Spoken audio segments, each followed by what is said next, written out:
Hello. I guess we're live. Here we are. Just kidding.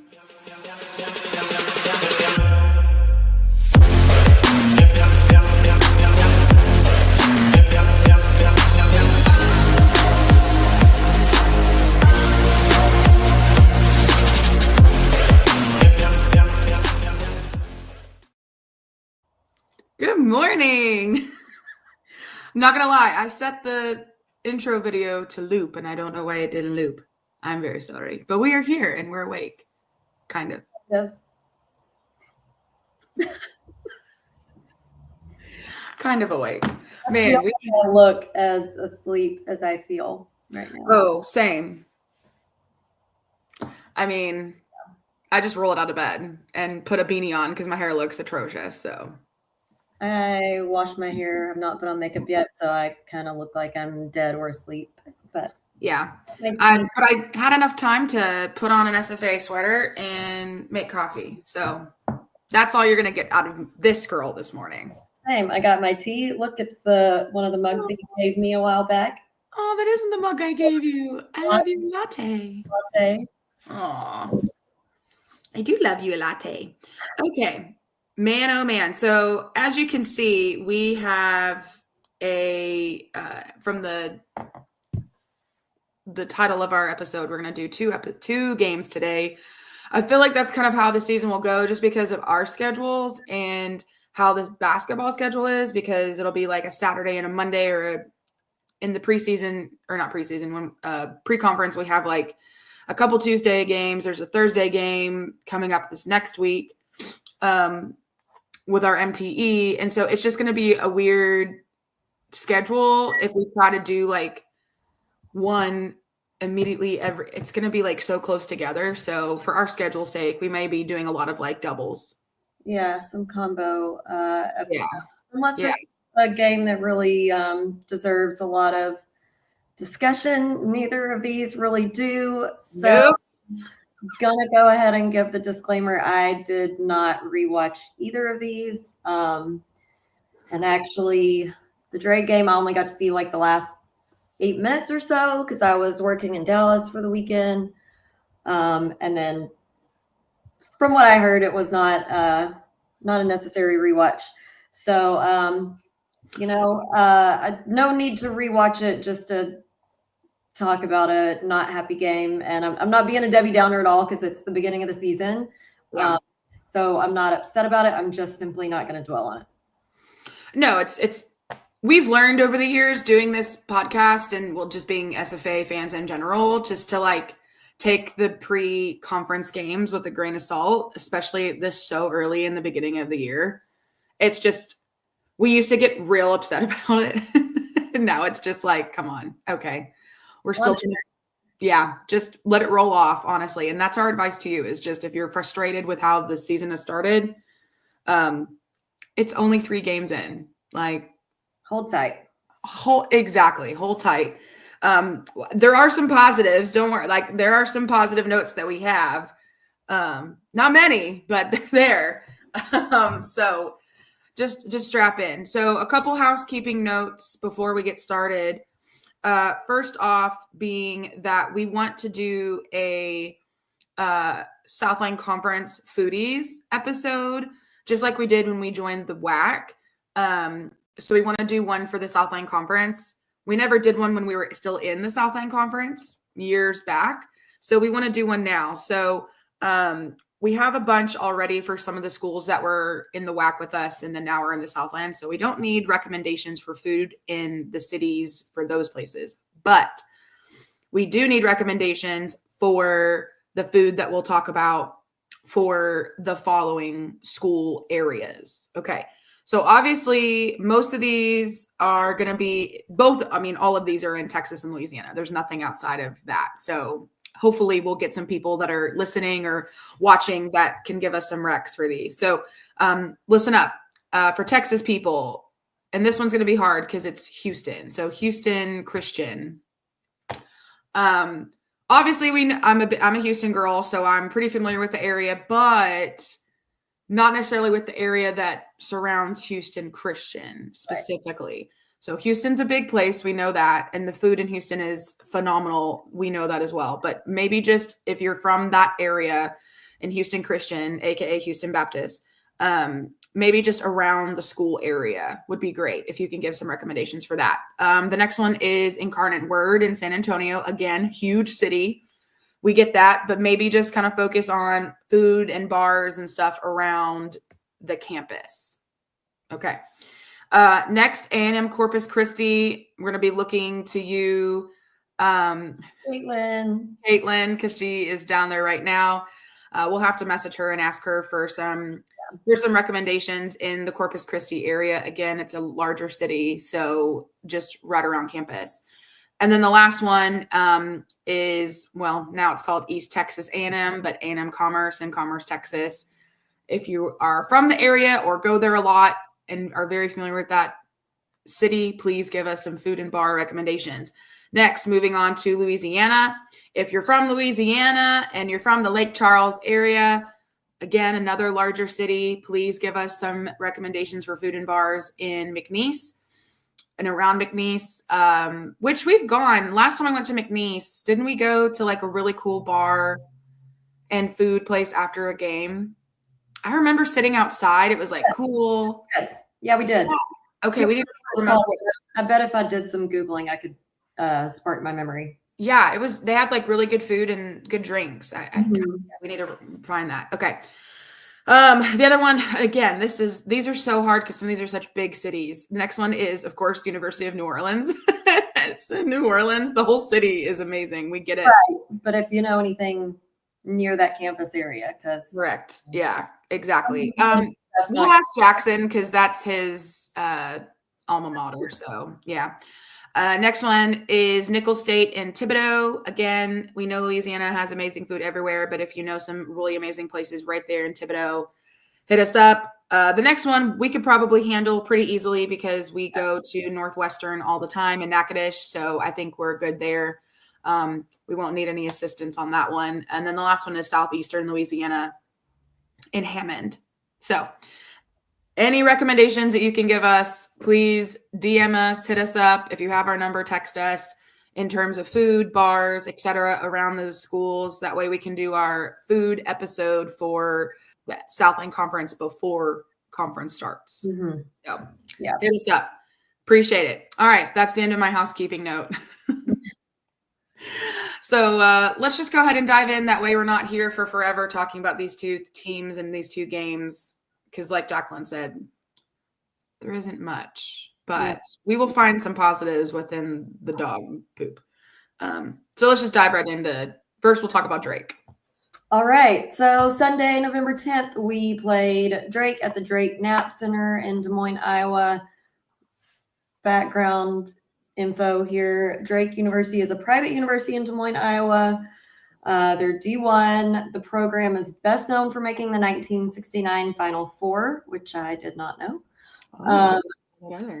Yeah, the Bulldogs have appeared 7 times in the NCAA tournament. Their most recent appearance was 2024.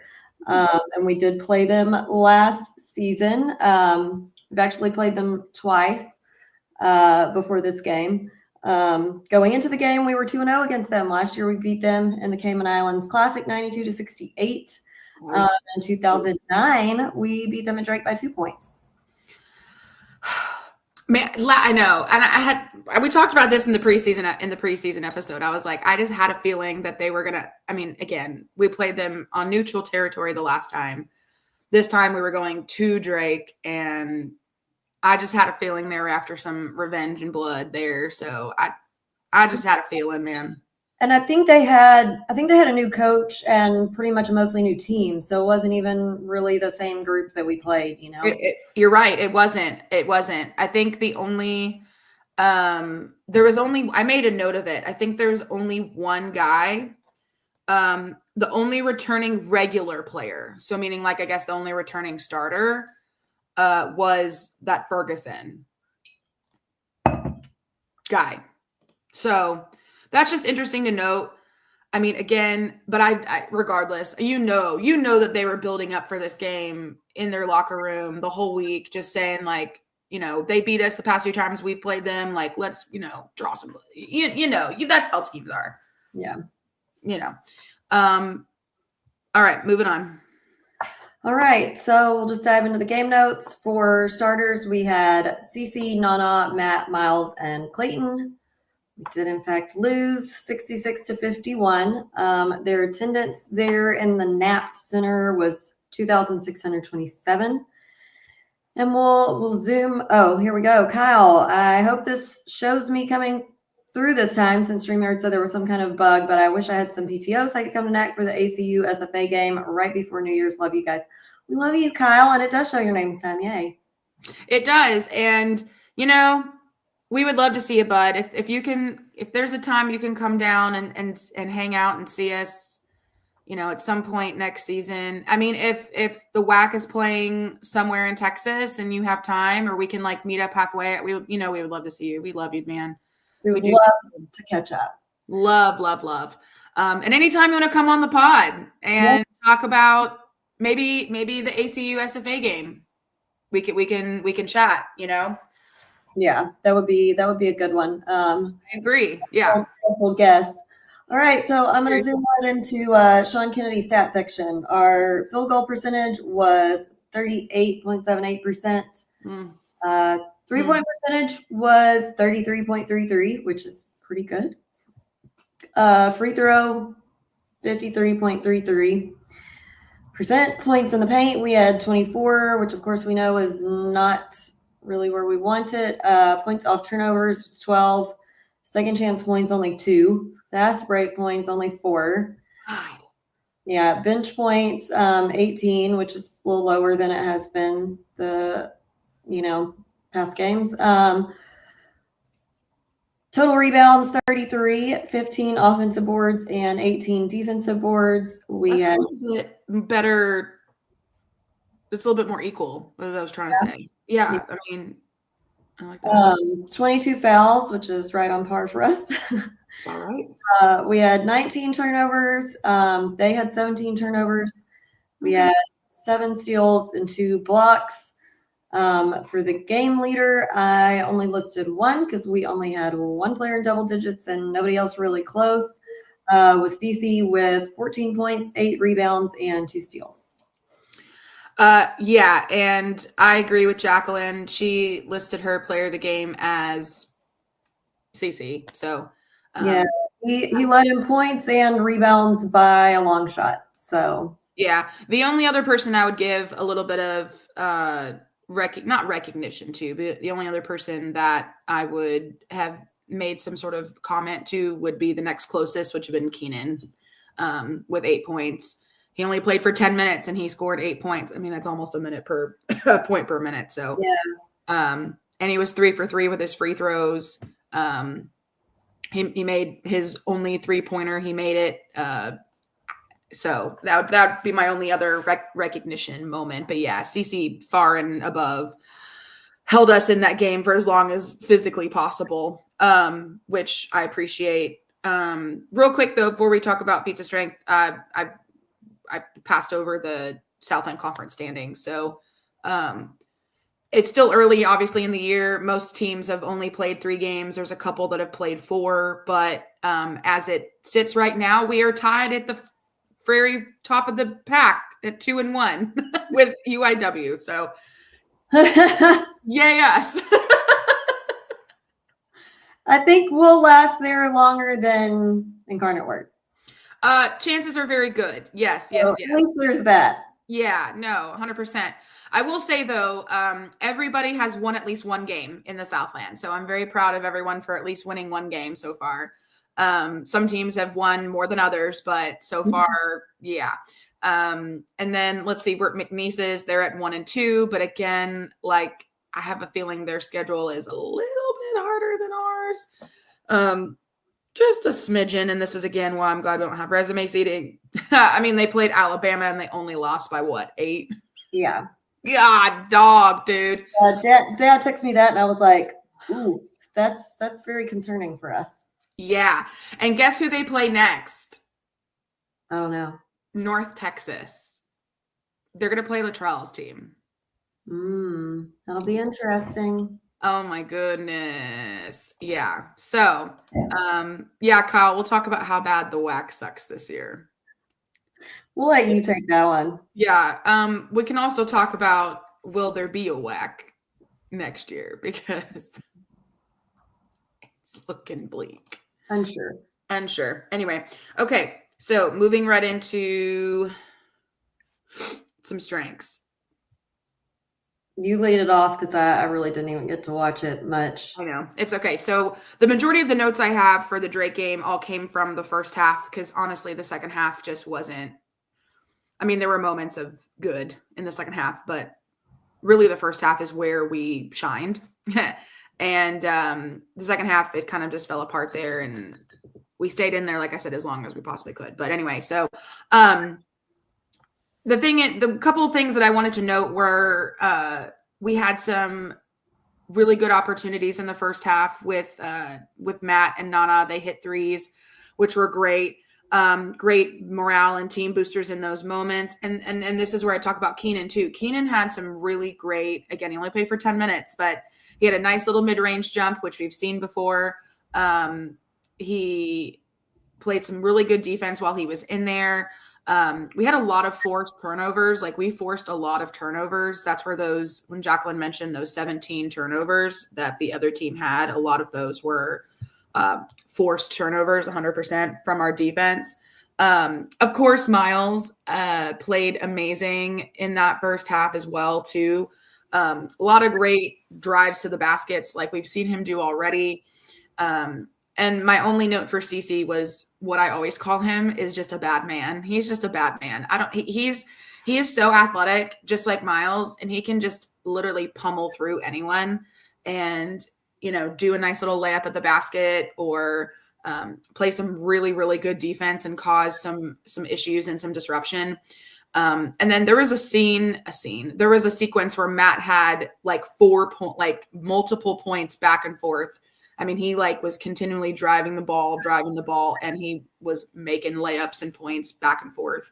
And it was just him for like a good straight couple minutes just making points. So really, really, really loved that. And, we had a lot of good second chance opportunities in the first half. I mean, there were some in the second half too, but a lot of really, really, really great opportunities. Like we rebounded awesome. We were getting the ball, but we just weren't scoring on them all the time. Yeah. So that was a little bit of the disconnect. 100% this game would have been so much closer. And this is again a positive. The fact that we had so many good rebounds on offense, but just couldn't get that second chance point. This game would have been so much closer if we did. 100%. For those 8 minutes that you watched, Jax, did you see anything you wanted to mention?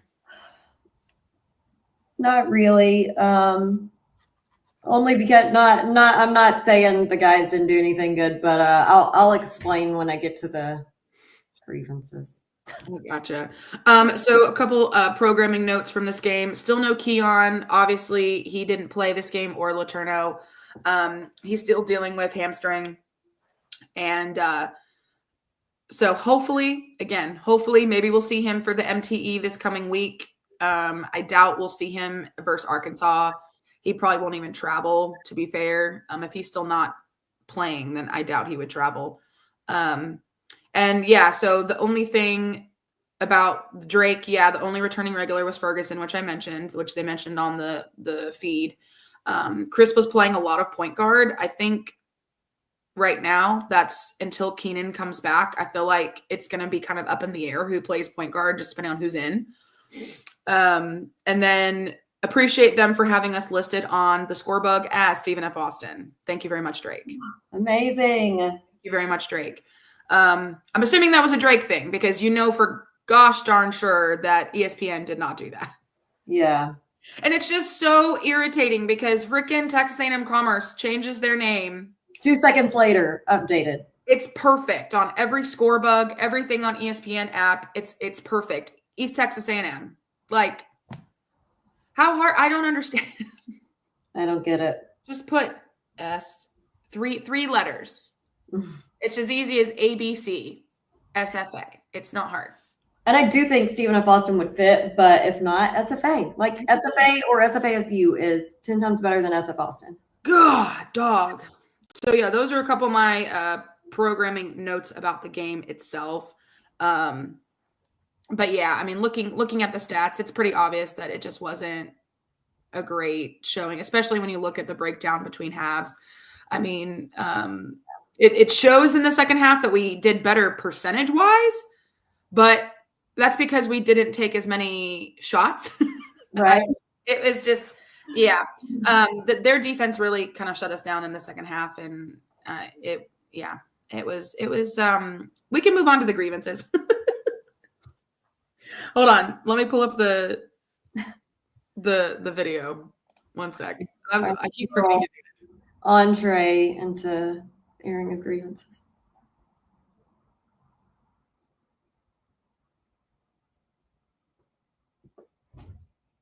This begins with the airing of grievances. I got a lot of problems with you people. Now you're gonna hear about it. You. Okay. So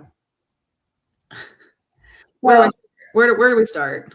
Yeah. Well, go ahead. Yeah, not against the guys, but I was in Dallas this weekend working Friday, Saturday, and Sunday for a video and photo shoot for a client. Very, very busy, zero downtime. We were not done with our Sunday shoot whenever the game started. And I was busy and multitasked to the point where, I mean, I couldn't even check my phone to see how we were doing. Usually when that happens, I like to, I don't know, I get torn because I want to follow it real time, but I also just want to watch it all at once. Right. From the start. So we went to eat a very late lunch after, and I watched like the last 8 minutes on my phone and was having to contain myself, in a restaurant to not be yelling at my phone. Yeah. It's just frustrating when you don't get to see the beginning of the game because you don't really know the sequence of how we got there. But then, I was just busy nonstop, and then 2 days later we play again. So then I just thought, no need to rewatch. We're done with that game. Moving on. So yeah. Now, if it was like a conference game, sure, but right. Yeah, but yeah. So I kind of alluded to it. We had so many great second chance opportunities in this game under the basket, but man, oh man, we just had a really hard time actually capitalizing on them. And I feel like this game would have been so much closer, especially in the second half, if we had. We were really slow getting back on transition. It felt like it was super sluggish, especially in the second half. Again, first half, we were hanging in there. We went up in the half up by 1. I mean, it was a struggle in the first half. I feel like both teams were really filling each other out, and both teams were struggling in the first half. Like it wasn't just an us thing. It was both teams. And then I just feel like they made the necessary corrections, and we may have talked about the corrections, but actually executing them is a different story. Passes in, okay, and we've seen this the past couple games too. The passes in the paint led to a lot of turnovers. There should never be a bounce pass. Well, okay, not never, but almost never should there be a bounce pass in the paint. Like, yeah. That's just asking for a pick off. Like that's just asking for a easy turnover. Let's see. I got a big bone to pick with the announcers because they were, I mean, we've heard some really bad mispronunciations of our team names in the past, but man, they're like top 5. Oh, really? Oh yeah. We don't even have like very many difficult names this season. So they were struggling real bad with Nana. And at one point they literally just said, well, Coach Keller just calls him Nana, so let's just call him Nana. I'm like, when is that ever an issue or a question? Just call him Nana. I don't understand. Like they're literally trying to say his entire name every single time. And I'm like, if you can't do it, just give it up. Just say Nana. I don't think he would be upset if you just called him Nana. For God's sakes, everybody else does. So that was bad. They absolutely blew Jelani's name. I don't even know what they said, but it wasn't even close. I mean, I could maybe see the one time messing it up and then getting a correction on that. Again, I'm assuming that our SIDs and the people that travel with the team give them some sort of player pronunciation name list. I assume they used to many moons ago. I don't know if they still do, but I mean, we'll hand them out if we need to. But I don't get how you can mess up Jelani's, like, if you just say it phonetically the way it looks. I don't. Where do you mess up? We were texting about it in the basketball chat, and a couple of us all said like what they were calling him, and I cannot Juluni, or I don't know. They were just saying it completely wrong. Anyway, but that's here nor there. I feel like they mispronounced somebody else's, and of course they were saying stupid Christmas puns with CC's. But that's a given. I'll let it slide on that. But yeah, they were so boring. I'm not gonna lie, they were so boring that legitimately in the second half, other than the fact that we weren't playing great, like I was dozing off. That's why I don't have a lot of notes about the second half, because I literally was like dozing on, like off and on throughout that game, just because A, it wasn't going well, and B, they were just so annoying and boring. So I was like, I literally just turned it down, and I was like, I'll just tune in every once in a while when my eyes are open. Just rest your eyes for a minute. Literally, yeah. A couple other things. Lonnie, we love you, babe, but you are so strong. You just need to run over these people. You need to just go up with it. Just go up with it. Like, quit hesitating, babe. Just go up with the ball. You know what I mean? Because you're probably going to get fouled. Especially, I mean, you are high and above, probably thicker and stronger than half the people that you're going to be playing against down there in the paint. Yeah. You just need to utilize that and just be aggressive with it. You know what I mean? That was one thing I noticed. Yeah. And man, just their 3-shooter kills me. And the freaking 8 for 13 Mitch Mascari, he was hitting threes like it was cake and candy. I mean, he was the high point. The fact that we let 3 dudes go into double digits, Mascari had 26, Sturts had 13, and then Manyau, I'm assuming is his name, had 13 points as well. Yeah. And then Ferguson only had 6, and he was the one, but here's one thing that we did do pretty well. And I wish it would have helped us out more, but we did have a couple of these guys sitting on the bench for a good amount of time because of their personal foul. They're like Daniel Abreu. He didn't play. He played for 32 minutes, but he sat a lot and he only scored 6 points. He's one of their starters and top players. And he sat a lot because he had 3 fouls. So he didn't play. He played for 32 minutes, but he didn't play well because he kept getting fouled, and we were guarding him like a son of a bee. And then Cam played for 17 minutes. He had 4 fouls in the game. So there were a couple players that were sitting a little bit longer than normal just because how many fouls they had. And then they obviously didn't score as much. So that obviously left it open for those other 3 guys to kind of take over and score more. But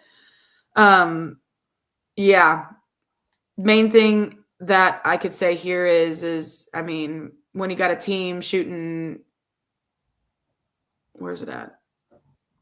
I mean, 45% to our 33% in free throws, and then 38% for our field goals, and they were shooting 48% with their field goals. I mean, it's going to be hard to keep up with them, to be honest with you. Yeah. Yeah. Dylan, expectations for SFA being back in the SLC. I mean, we think Nice is going to be the hardest. I think otherwise we'll be pretty good, hopefully. That's the hope. Yeah. We've heard. General. Yeah. I mean, that's pretty much what we've heard ever since we came back to the Southland Conference, is just McNeese is going to be a really difficult game. Going to be probably our biggest competition. But again, as long as we get our lives together and figure all of our kinks out prior to conference, I think it's going to be a really good conference season. We just need to get through this kind of hump of, it's just hard because we have so many new guys on our team. I know. So many new guys. It's just hard trying to figure out what works and what doesn't. And it's just so early in the game. It's so early in the game, Dylan. It's really hard to make these predictions right now. But yeah, that's our hope. Yeah. Yeah. Okay. So moving on to the game summary. Boo. That's my one word. Mine is just, I've said it before. I feel like it was just kind of a little bit of revenge. So that'll be my word, revenge. I mean, the past few times we played them, we won.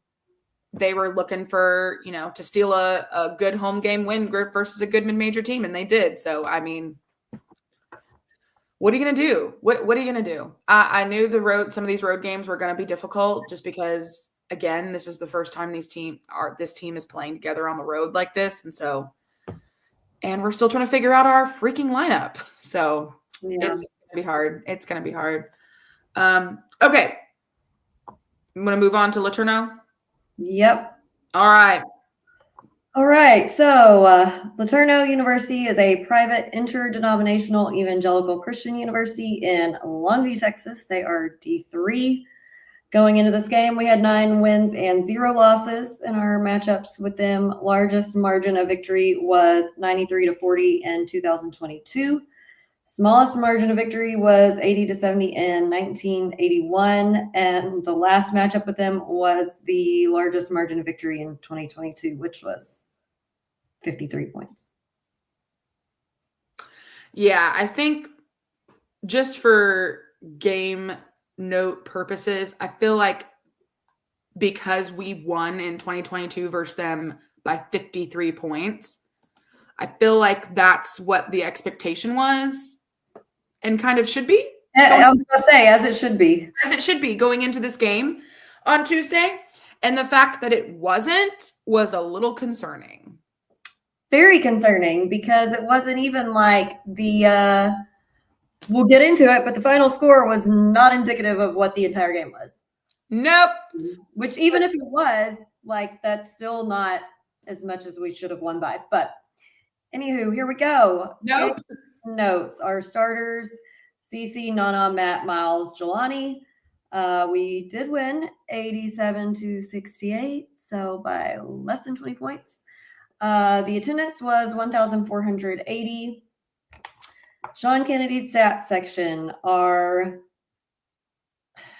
and these stats are a little deceiving, I feel like. They are deceiving, but for what the game looked like. But here we go. Go ahead. 50% from the field in general. 3-point percentage was 38.1. Our free throw was 73.91%. Points in the paint, we had 44. That's good. Points off turnovers, we had 20. Second chance points, we had 20. Fast break points, we had 16. Bench points, very high, 39. We did have 44 rebounds, 19 offensive and 25 defensive. 18 fouls, less than 20. That's incredible, I feel like. Anything less than 20 makes me very happy, which is kind of ridiculous, but I'll take it. Yeah. We had 19 turnovers, and they only had 17. We had 10 steals and 4 blocks. Game leaders, so I listed a few because we had several in close proximity and some other barely trailing. Keith had 17 points and 4 rebounds. Nana, so close to a double-double. So close. I was about to say so close to a double-double. 14 points, 9 rebounds, 3 assists. Mm-hmm. We had Matt and Chris both had 1 in every column. Matt had 14 points, 4 steals, 2 rebounds, 1 assist, 1 block. Chris had 10 points, 5 rebounds, 2 assists, 1 block, 1 steal. Jelani, also pretty close to a double-double. He had 7 points, 10 rebounds, 2 assists, and a steal. All right, player of the game. I agree with Jacqueline on this one as well. Mine is Keith. Keith came out swinging this game. Holy crap. Ready to see him on the court a little bit more because Holy crap. I'll say pretty much the same thing I said about Chris, about Keith. I think there is a lot more there. I think he can take pretty much anybody at his position one-on-one. He plays great defense, lots of really good scoring opportunities where he is not afraid to take it in. Yep. I want to see more of Keith desperately. That sounded bad. Okay. No, I'm kidding. Keith absolutely surprised me in the best possible way on this game. If it wasn't for, let me just go into my notes because I didn't make many. The line of, so in the second half, first half, we were just kind of bumbling along, 100%. Okay. I even wrote at one point, I have no good remarks, none. That's pretty sad, but sorry, I didn't.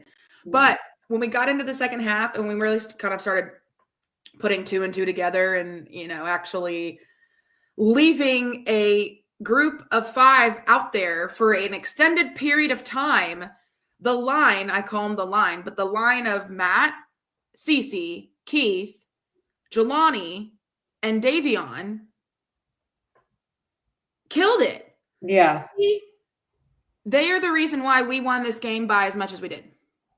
Absolutely. 100%. Like, no shade to anyone else on the team. They contributed. But if these 5 guys on the court weren't out there for as long as they were killing it. Scoring, playing well together, playing good defense together. That was a great, 5 to 7, I don't even remember how long it was that they were all out there for each other, but they were out there and they created our huge lead. And pulled us up out of the trenches that we were in. Legitimately. Cece was visibly gassed. And usually you don't see him gassed like that because he's so athletic and he has such great stamina, but he was gassed. Yeah. Literally, we're sitting there, of course, on the front row, just cheering him on because you could just see he's huffing and a puffing.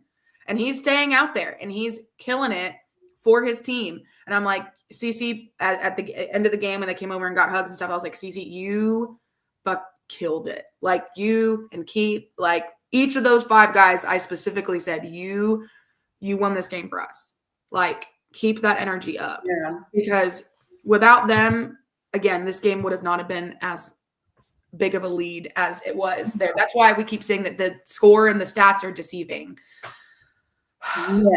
Yeah. But that group of 5 at that point in time in the game, wow, just meshed really well. They were clicking on all cylinders. They were working together wonderfully. Yes. Can't brag enough on the 5 of those guys. And Davion, he did not score any this game, but during that time he was in, he played beautifully and he did exactly what a point guard should do. We know he can score, but they had a group in there that was hot and doing well, and he got 4 assists because he got the ball to who needed it. And that's super important, and that's why they did so well in that time period. 100%. Want to give another amazing shout out to Nana. Nana played outstandingly. I mean, he was 100% on his free throws. He hit 2 threes, which we know he can do. He had 9 rebounds, almost a double-double, like Jacqueline said earlier. He was playing great. He had 3 assists in there as well. And he only had 1 foul. I'm very proud of Nana for that whole game with 1 foul. Me too.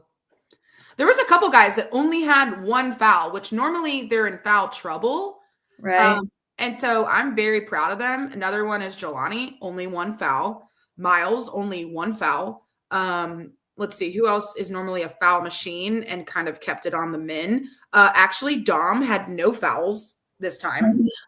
That is true, and he played 22 minutes. So, I mean, way to turn it around. But yeah, very proud of Miles and Jelani for only having one because we know they have to play a lot of real tough defense. So that takes some restraint and discipline to Agreed. get one And foul. that's why I said at the beginning, hey guys, yeah, these games weren't awesome, but there's some good in the middle of the poo. Gold nuggets in there. There are a lot of gold nuggets in here. Another good game athletically from Miles. Yeah, he only played 15 minutes, scored 7 points, but he hit a 3-pointer, which I know Miles is good, but like didn't know he had a 3-point in there somewhere. So that was awesome. Love to see that. Again, anytime Miles is in the game, it makes me, and I know it makes Jacqueline too, just so unbelievably happy because I know how much he's fought for this and struggled. And I don't know why it gets me emotional. I know, me too. I'm such a little baby when it comes to this team and some of these guys that have been here and struggling through like injuries and stuff. But like Jesus, especially when you know they want it so bad and they're such good kids, man. They're such good kids. I agree. Another shout out to I'm gonna give a little shout out to LeTourneau, and I'll tell you why. Home Dog came in, only played for 5 minutes, didn't have a lot of time in, but he played for 5 minutes, scored 5 points. He got one massive dunk. He got 2 real massive blocks. Literally. I was happy for him. And I couldn't even type because it was at the end of the game and I was just kind of frazzled. So I literally wrote nice tree, like TRE from LeTourneau. Block. Yeah. And then he hit a 3. So yeah, he hit the 3. He had some good blocks. Yeah. Played for 5 minutes, scored 5 points. I mean, that's pretty good to me. 5 minutes there. I know. I mean, a minute per point per minute. Not gonna hate it. Not gonna knock on that. Let's see. I'm looking at the stats and looking to see if I had any other comments about anybody else. Obviously, I already mentioned Matt when I was talking about the line of Matt, CeCe, Keith, Jelani, and Davion. But of course, Matt, you know how we feel about Matt. My favorite thing about Matt at the end of the game was he came over to give us hugs and he's like, I'm a hugger. Well, Matthew, yes, we are too. I don't know. It's almost like he was, I don't know, like not expecting to get a hug or something from, I don't know. I was like, bud, I think he was saying it like he thought that we thought he wasn't coming over there. And so he was like sort of justifying, like, you'll know I was coming, I'm a hugger. I think that's what he was saying. Okay. Because when he said that, I was just so confused. I was like, well, no shit, bud. So are we. I'm just like, and it makes me fun. It just makes me laugh too. Again, like they'll learn. And I even said that to a couple of them. Like some of the guys, the new guys, don't realize that we're huggers. The old guys do. Like the returnees, they know, they expect it. It's nothing new now. But like some of the new guys are like coming up to give like high fives or a handshake. And I'm like, I just grab them. I'm like, nope, you're coming in for a hug. And they're just like, oh. I'm like, it's okay. You'll remember. You'll get it. And some of them like Nana still apologize every time. I'm sweaty, and we're like, we know it's okay. Thank you. We don't care. How many times we have to tell you? I don't care. Like I'm sweaty too. Y'all got me all frazzled. You guys just made me sweat and have anxiety for 2 hours. You son of a, you know what? And you're gonna complain that you're sweaty? No, son, no. You just made me lose my voice on a Tuesday night against a D3 team. You better come over here and give me a freaking hug. It's the least they could do. It's the least you could do. I was going into this game going to be very, very chill and calm. And then 5 minutes in, I'm like, nope, I should have got a beer because y'all are giving me anxiety versus a D3 team. Any other good before we go on to the not so good? No, I think we can jump into the. Got it.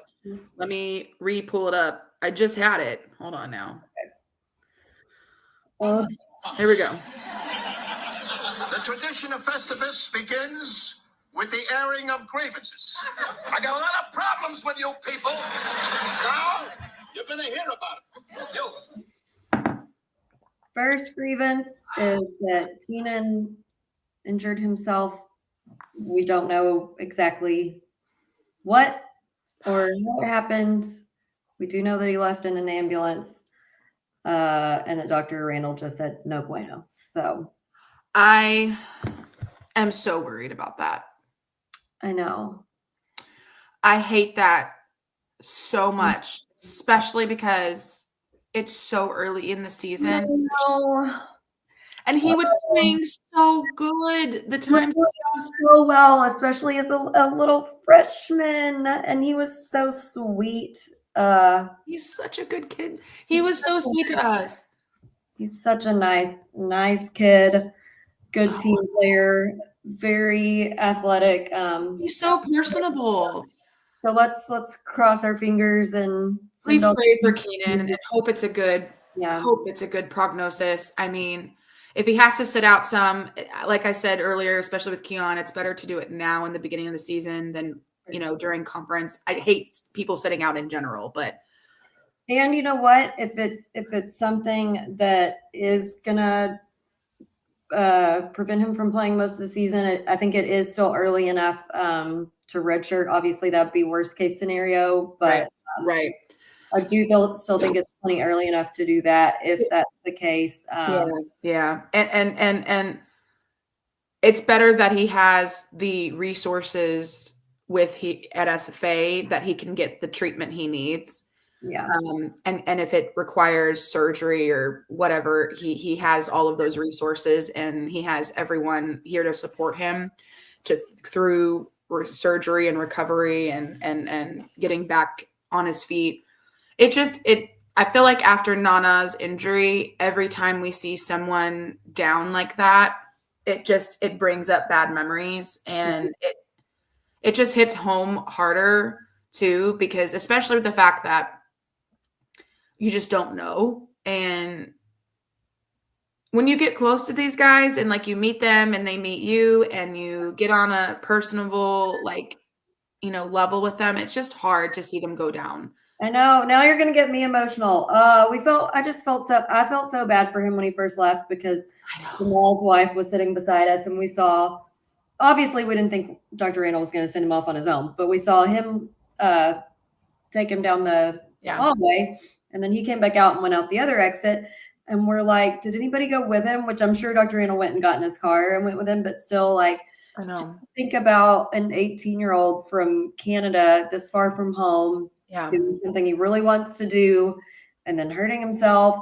And like, I've been there with the medical stuff, and I have a mother who works in the medical field, and thinking about being 18 and sitting in the hospital by yourself, and being in pain and scared and probably very just freaking out and anxious about what happened.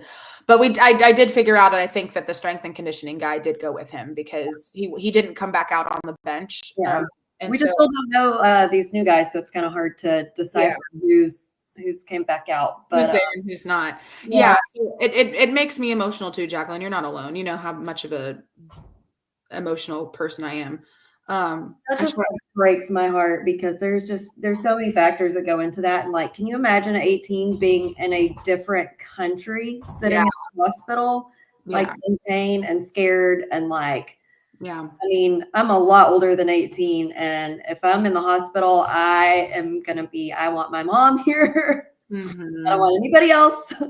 I want my mother here. She knows more than the doctors half the time.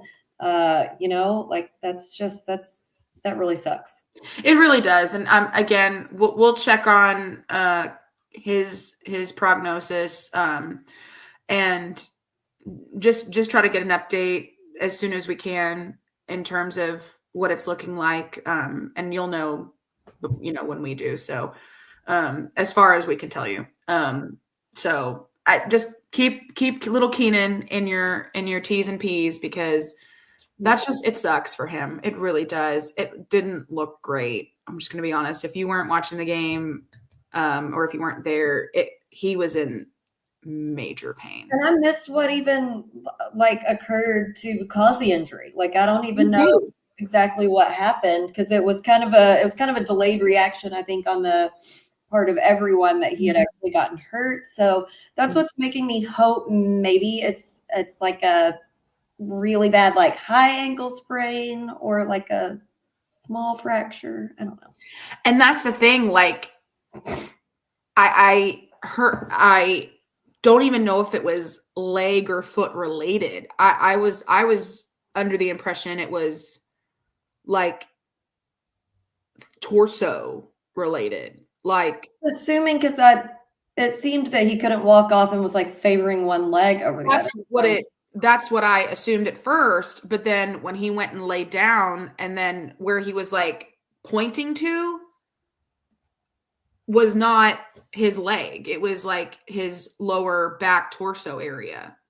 No, it was really weird because he looked like he was limping off, but I don't know. It was Yeah. That's why I'm concerned because I don't know exactly what it was.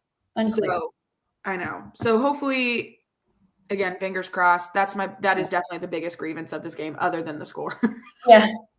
Other than the score, it's yeah. More lighthearted grievances. Lighthearted. And y'all know, if you've listened to us, we don't normally gripe or harp too much on the score not being enough of a blowout in an early pre-conference game like this, because it is a time to play with some different lineups and give people playing time, this, that, and the third, which is fine and good and true. But this is a tiny private D3 school that we play nearly every season. And from the jump, we were letting them take the lead, and just, it was way too close. We did not look good. I don't know what's going on. Yeah, it looked like we were in a freaking daze. I don't know. It was just strange. Like, they came in and smacked us in the mouth within the first like 5 to 10 minutes of that game. And it was really like 3/4 of the game through before we actually made it look like, hey, we're going to win. Hey, yeah, exactly. That's my thing. I was anxious and nervous until that line of Matt, Cece, Keith, Jay, and Day go out there, and I'm like, okay, this looks like the team we know. Where the heck was this the entire first half of this game? Literally, these are my notes from the first half. Ready? I'm sorry in advance for what I've said. Well, that first half blew. What are we doing with 8 question marks? One good moment of defense. Yay. We aren't fouling. Yay. And then I have no good remarks. None. And then 2 more lines down, I wrote, oh, Dr. Neil Weaver came and sat on the front row for 3 minutes. Right. That was my only good note for the first half, is that the new president of SFA came and sat on the front row, a couple seats down from us on the other side of Jamal's family, and sat there for a few minutes, talked to us, and said that we aren't cheering loud enough, and then went back up top. Yeah. I was like, what the? I also did not want to rewatch this game because I am pretty sure I had about, maybe 3 different expressions the whole game. This,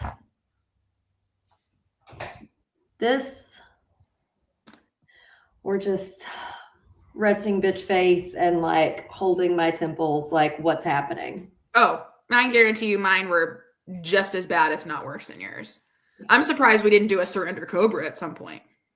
I probably did.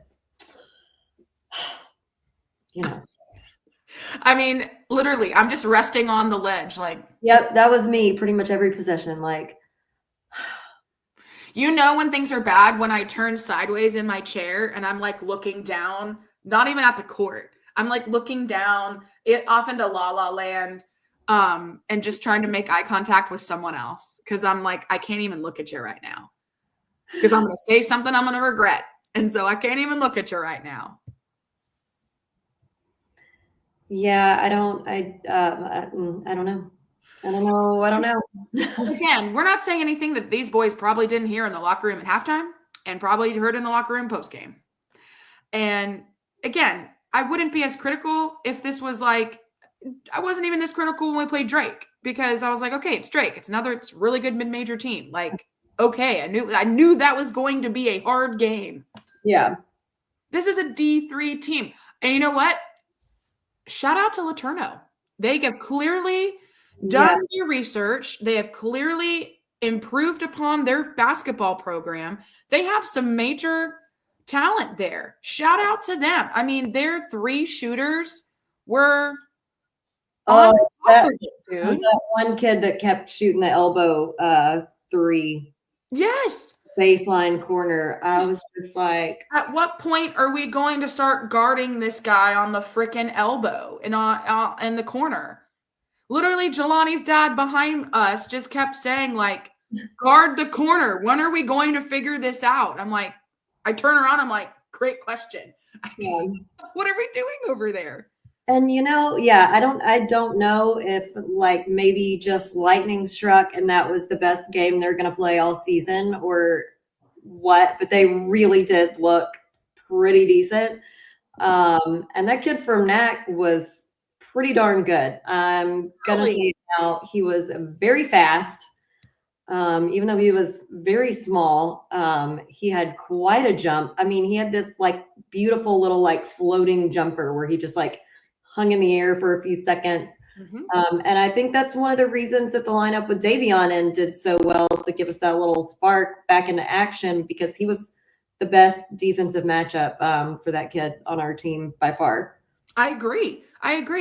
At one point, I looked at you, you looked at me, and I was like, we have to change this lineup because we both agreed that instead of putting in all of our tall guys, we needed because they were staying right with us on defense, on quickness, on athleticism. And I'm like, we need to match athleticism with athleticism right now. It's like, no offense to our tall guys. I love you all. But if to get this game where it needs to be, we need strength. We need fast, quick. We need like people who can literally like do exactly what Keith did and just absolutely crush it at the boards, be quick. So like, that's what Matt, Cece, and Keith did that entire time.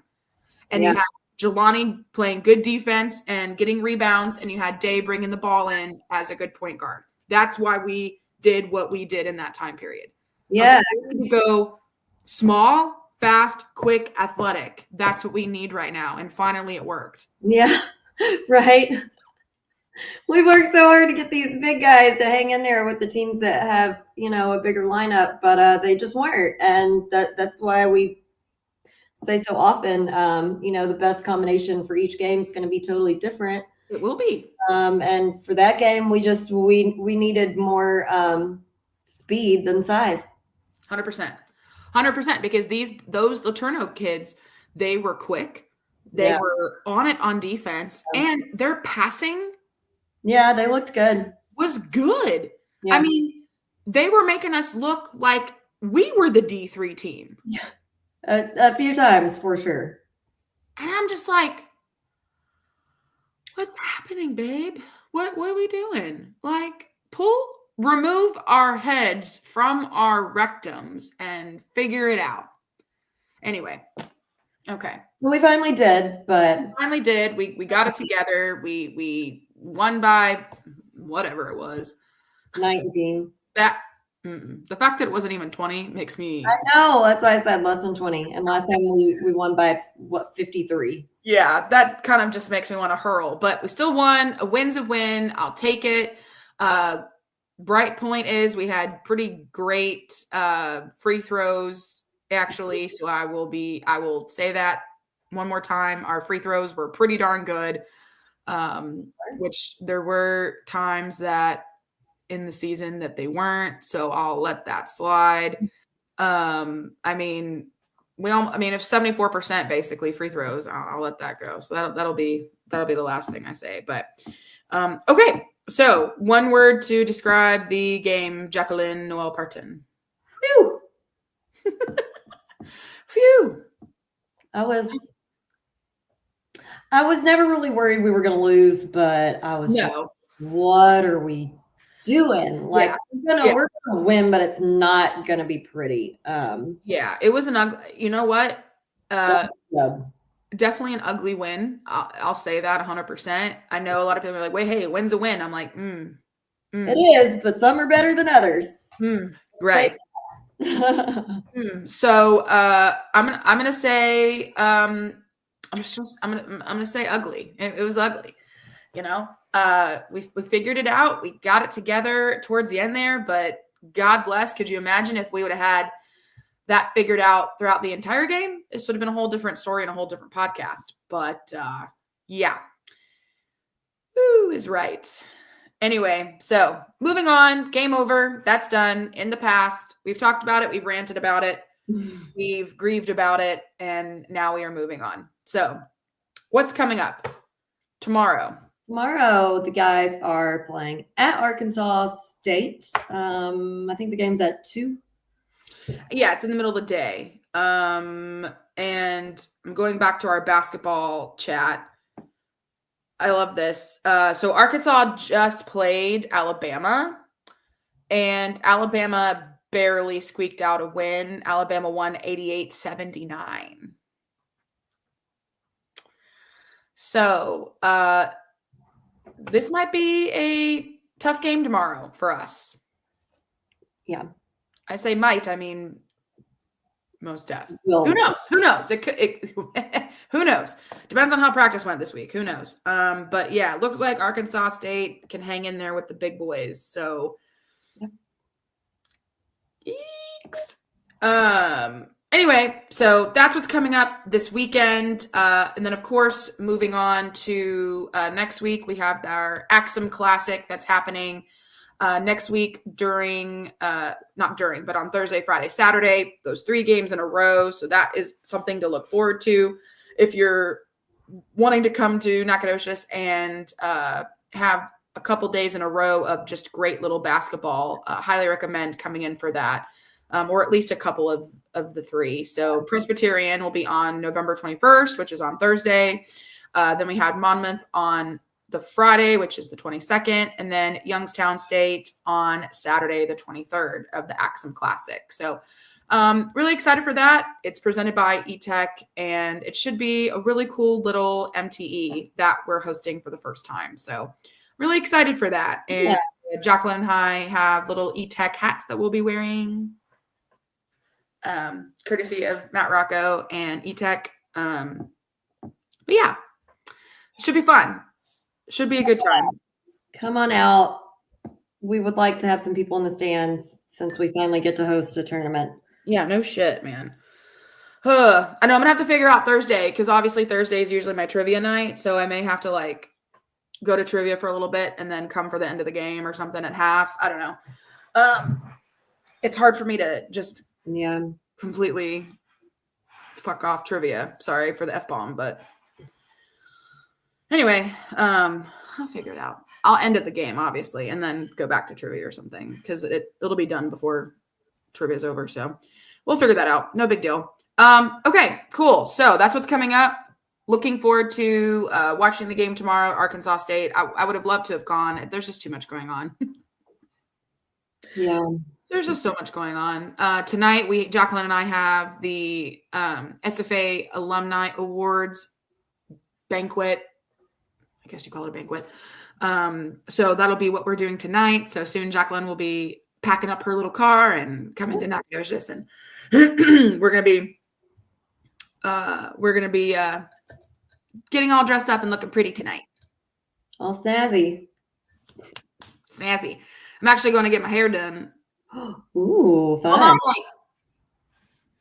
not cut or colored. I'm just going to have them curl it and make it look nice because I can do all that shit. So nice. I know. So we'll see about that, how that goes. But yeah, so we're excited for this weekend. We got a lot of friends coming into town, obviously, for the Alumni Awards. And then, of course, there's football tomorrow in the middle of the day. So I'm sure I'll be going to that. And then we got Huffy and the Paintfish playing tomorrow night at the brewery. So I'll be definitely going to that. Yeah, so a lot of stuff going on this weekend. So it's going to be a fun little weekend. And if anybody watching is coming into town this weekend, hit us up. We'll be around. We'll be here. So hope to see you around Nacogdoches. And I think that's it. That is all. All right. So 2 housekeeping notes. 1, you'll see it going across our screen right now at the bottom, supporting the Sawmill NIL Collective. If you are interested in helping support this basketball team specifically, you'd want to go and type in sawmillcollective.com and go into the Sawmill 6-man, and you can help out this team and these players financially as low as $10 a month. It's a really great way to help support the team and ensure that your money is going directly to this team. And don't worry if you're watching and you're like, but I want my money to go to everybody or all the different athletic teams. You can do that. You can set up accounts through PayPal and support the basketball men's team, the basketball women's team, football, soccer, bowling, tennis.